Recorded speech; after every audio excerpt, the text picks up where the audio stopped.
రాజన్న సిరిసిల్ల జిల్లాలో 74వ గణతంత్ర వేడుకలు అంబరాన్నంటాయి. సిరిసిల్ల సమీకృత జిల్లా కార్యాలయ సముదాయంలో జిల్లా కలెక్టర్ అనురాగ్ జాతీయ జెండాను ఆవిష్కరించారు. అనంతరం పోలీసులు గౌరవ వందనం స్వీకరించారు. ఈ సందర్భంగా జిల్లాలో జరుగుతున్న అభివృద్ధి నివేదికను కలెక్టర్ వివరించారు.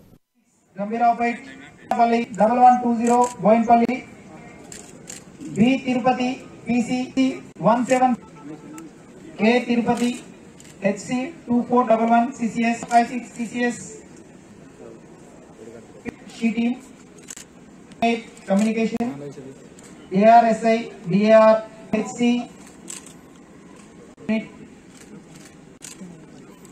Suman Gaud ముఖ్య వ్యవసాయ రంగాన్ని చూస్తే రైతు బంధు పథకం ద్వారా ఒక రాజన్న సిరిసిల్ల జిల్లాలోని ఇప్పటి వరకు 10 విడతల్లో 1,28,031 మంది రైతులకు 1,207 కోట్ల రూపాయలు ముందస్తు పంట పెట్టుబడి కింద రైతుల ఖాతాలో నేరుగా ప్రభుత్వం జమ చేసింది.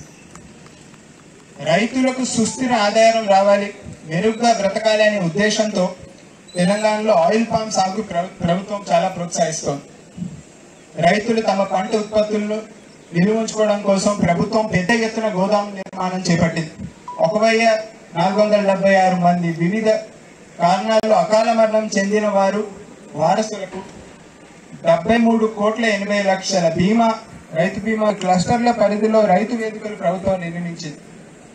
సాగు విస్తీర్ణం పెరగడంతో నర్మాలలో 309 ఎకరాలతో ఫుడ్ ప్రాసెసింగ్ ఇండస్ట్రియల్ పార్క్ ని ఏర్పాటు చేస్తోంది మన ప్రభుత్వం.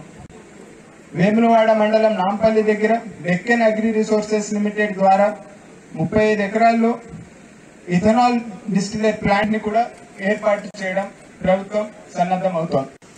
ముఖ్య వ్యవసాయ రంగాన్ని చూస్తే రైతు బంధు పథకం ద్వారా ఒక రాజన్న సిరిసిల్ల జిల్లాలోనే ఇప్పటి వరకు 10 విడతల్లో 1,28,031 మంది రైతులకు